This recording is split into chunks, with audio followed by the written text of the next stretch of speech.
Barrow Bookstore presents a reading of a collection of accounts of the 19th of April, 1775.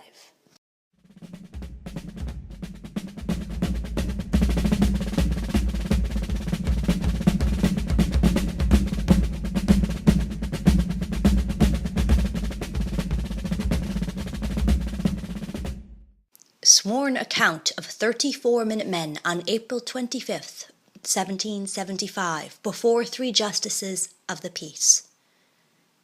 We, Nathaniel Mulligan, Philip Russell, and 32 other men present on Lexington Green on April 19th, 1775, all of lawful age and inhabitants of Lexington in the county of Middlesex, do testify and declare that on the 19th of April instant, about 1 or 2 o'clock in the morning, being informed that a body of regulars were marching from Boston towards Concord, we were alarmed, and having met at the place of our company's parade, Lexington Green, were dismissed by our captain John Parker for the present, with orders to be ready to attend at the beat of the drum.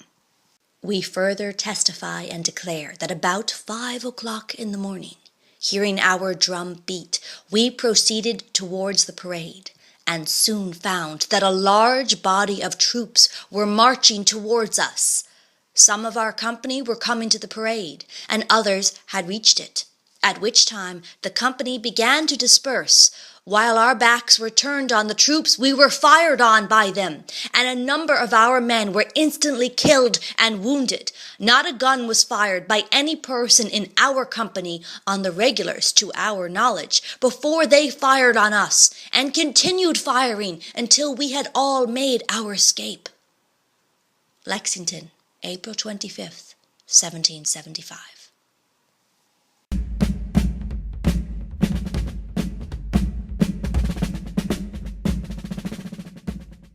Entry for April 19th, 1775, from the diary of Lieutenant John Barker, an officer in the British Army.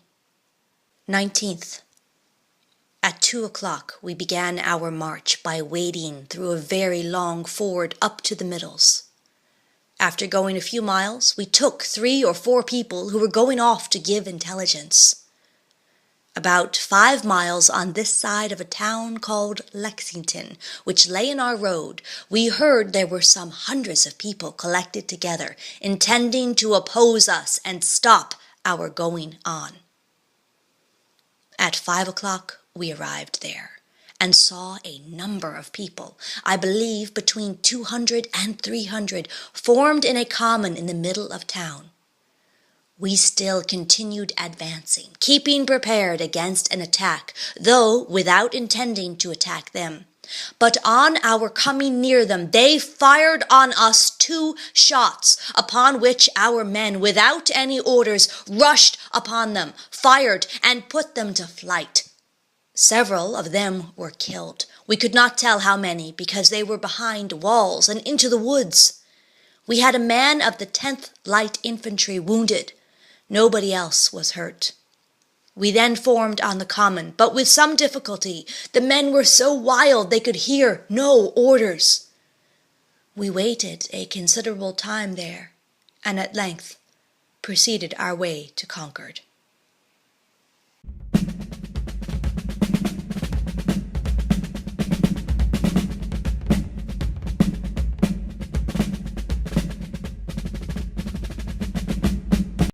Letter by Dr. Joseph Warren, following the April 19th, 1775 battles of Lexington and Concord.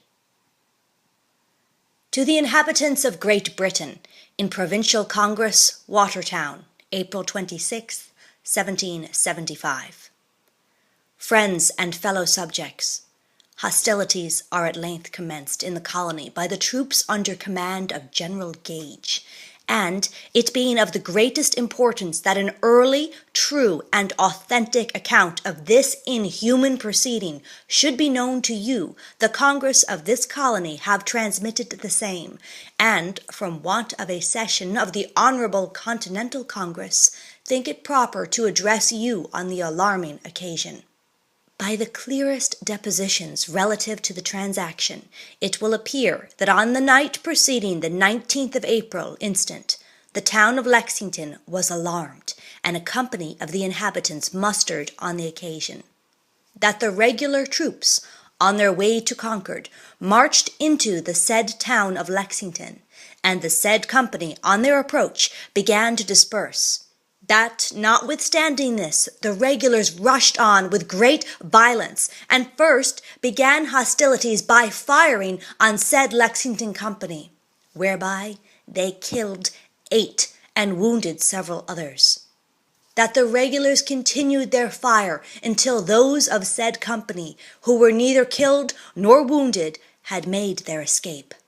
These, brethren, are the marks of ministerial vengeance against this colony for refusing, with her sister colonies, a submission to slavery. But they have not yet detached us from our royal sovereign. We profess to be his loyal and dutiful subjects, and so hardly dealt with as we have been, are still ready, with our lives and fortunes, to defend his person, family, crown, and dignity. Nevertheless, to the persecution of tyranny of his cruel ministry, we will not tamely submit. Appealing to heaven for the justice of our cause, we determine to die or be free. Dr. Joseph Warren.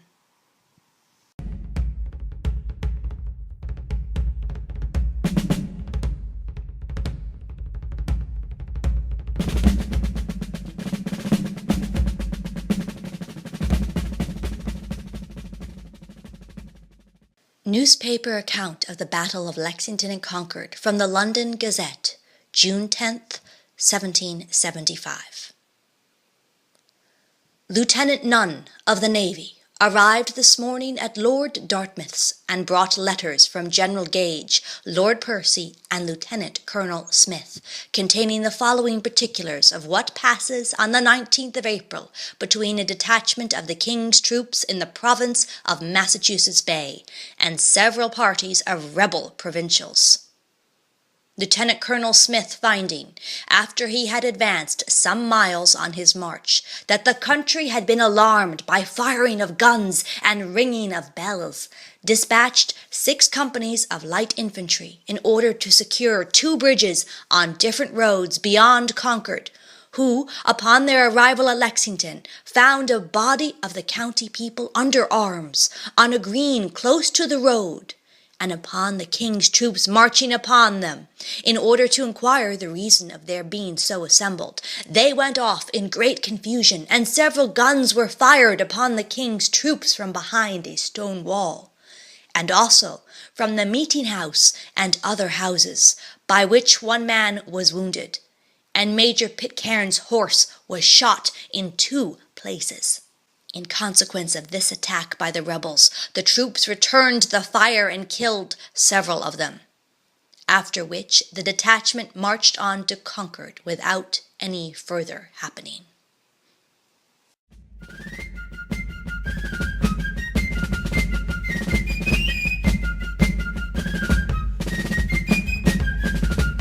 From the Diary of Ezra Stiles, President of Yale College. Entry for August 21st, 1775. There is a certain sliding over and indeterminateness in describing the beginning of the firing. Major Pitcairn, who was good man in a bad cause, insisted upon it to the day of his death that the colonists fired first. He does not say that he saw the colonists fire first. Had he said it, I would have believed him, being a man of integrity and honor. He expressly says he did not see who fired first, and yet believed the peasants began. His account is this, that riding up to them, he ordered them to disperse, which they had not doing instantly, he turned about to order his troops out as to surround and disarm them. As he turned, he saw a gun in a peasant's hand from behind a wall flash in the pan without going off, and instantly or very soon 2 or 3 guns went off, by which he found his horse wounded, and also a man near him wounded. These guns he did not see, but believing they could not come from his own people, doubted not, and so asserted that they came from our people, and that thus they began the attack. The impetuosity of the king's troops were such that promiscuous, uncommanded, but general fire took place, which Pitcairn could not prevent, though he struck his staff or sword downwards with all earnestness as a signal to forbear or cease firing.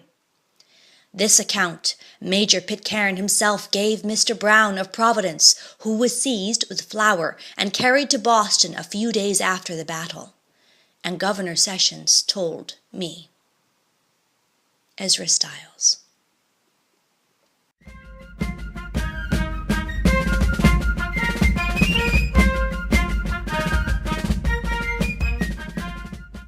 Personal narrative of Ensign Jeremy Leicester, youngest of the British officers at Lexington, written 1782.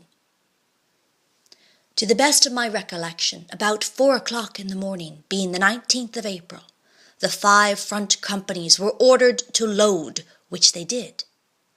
It was at Lexington when we saw one of their companies drawn up in regular order. Major Pitcairn of the Marines, second in command, called them to disperse, but their not seeming willing, he desired us to mind our places, which we did, when they gave us a fire, the run-off to get behind a wall. We had 1 man wounded in our company in the leg. His name was Johnson. Also, Major Pitcairn's horse was shot in the flank. We returned their salute, and before we proceeded on our march from Lexington, I believe we killed and wounded either 7 or 8 men.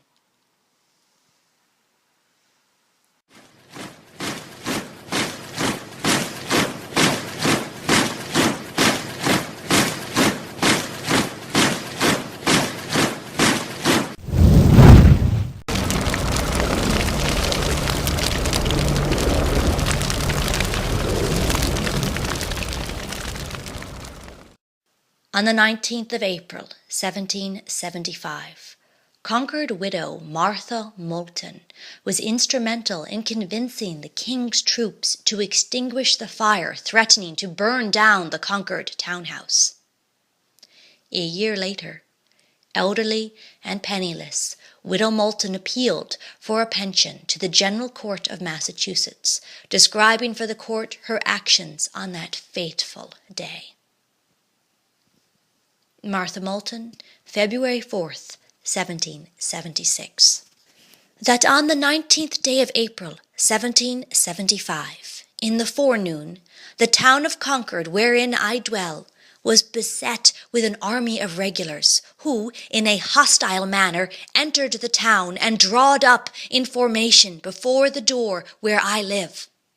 And there they continued on the green, feeding their horses within 5 feet of the door, and about 50 or 60 of them was in and out of the house, calling for water and what they wanted for about 3 hours. At the same time, all our near neighbors in the greatest consternation were drawn off to places far from the thickest part of the town where I live, and had taken with them their families and what of their best effects they could carry, some to a neighboring wood, and others to remote houses for security. Your petitioner, being left to the mercy of 600 or 700 armed men, and no person near but an old man of 85 years, and myself 71 years old, and both very infirm.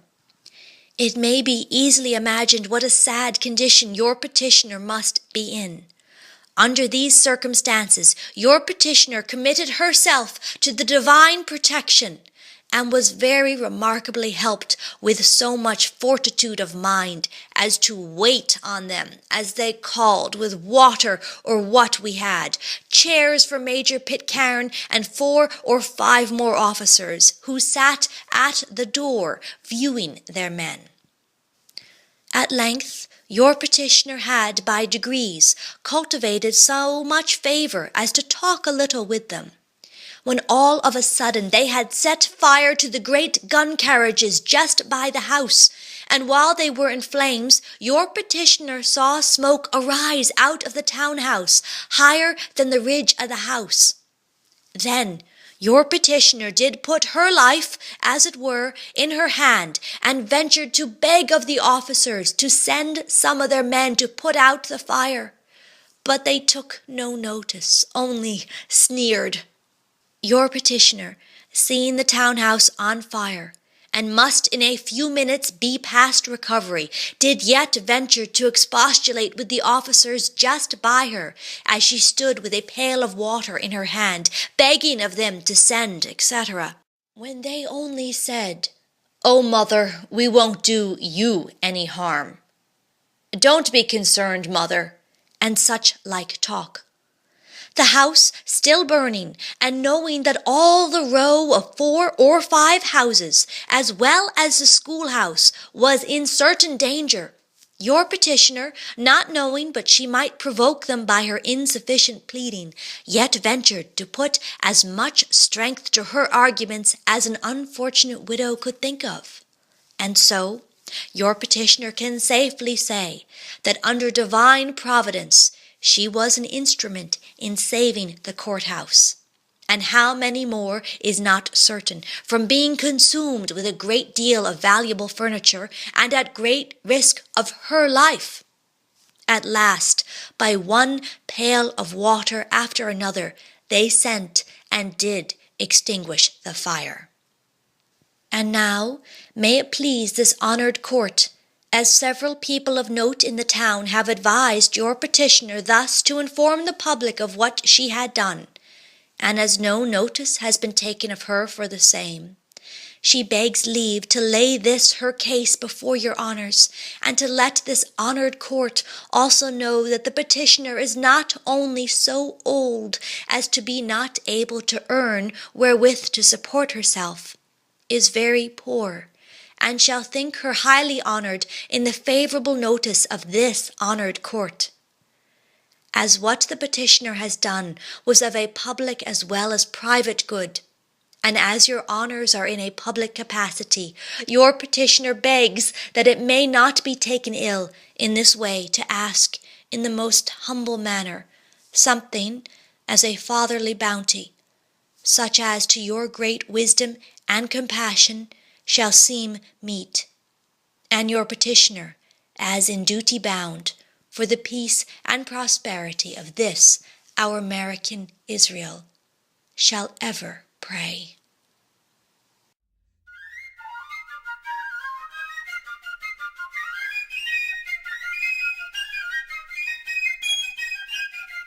This has been a reading of Accounts of April 19th, 1775.